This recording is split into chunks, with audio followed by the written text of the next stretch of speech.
বিহার নির্বাচনকে কেন্দ্র করে রাজনৈতিক দলগুলিকে কঠোর নির্দেশিকা জারি করলো নির্বাচন কমিশন। এআই ছবি ব্যবহার করে নির্বাচনী প্রচার করা যাবে না। বিহারের রাজনৈতিক দলগুলিকে চিঠি দিল সিইও অফিস। এআই ভিডিও ব্যবহার করলে শোকজ নোটিশ ধরাবে কমিশন। এমনই নির্দেশিকাই নিয়ে জানবো বিস্তারিত। আমাদের সঙ্গে যুক্ত হয়ে গেছে প্রতিনিধি শেখ মনিরুল। মনিরুল, কি জানতে পারছো? দেখো, এটা কমিশনের নতুন কোনো সিদ্ধান্ত নয়। বিগত লোকসভা নির্বাচনে কমিশন পরিষ্কার সিদ্ধান্ত নিয়েছিল এআই দ্বারা কোনো ভিডিও বা এআই দিয়ে কোনো ছবি পোস্ট করা যাবে না। সেই সিদ্ধান্তকে আরো একবার বিহারের ভোটে এবার রাজনৈতিক দলগুলোকে মনে করিয়ে দিল।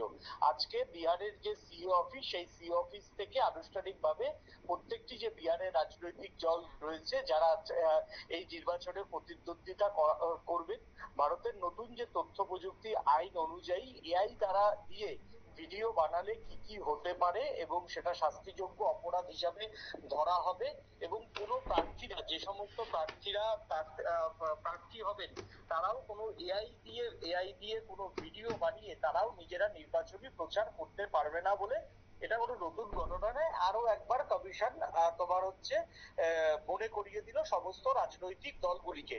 পাশাপাশি যেহেতু ভারতীয় ন্যায় সংহিতায় মানে সিআরপিসি আইপিসি থেকে নতুন ভারতীয় ন্যায় সংহিতা হয়েছে, তাই ন্যায় সংহিতাতে কি কি শাস্তি হতে পারে সেটা নতুন ভাবে প্রত্যেকটি রাজনৈতিক দলকে জানিয়েছে সিইও অফিস।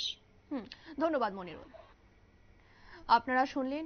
এবং এবারে কঠোর নির্দেশিকা জারি নির্বাচন কমিশনের। তবে যদি কোনো দল বা প্রার্থী এই নির্দেশিকা লঙ্ঘন করেন তবে তাদের বিরুদ্ধে শোকজ নোটিশ জারি করা হবে।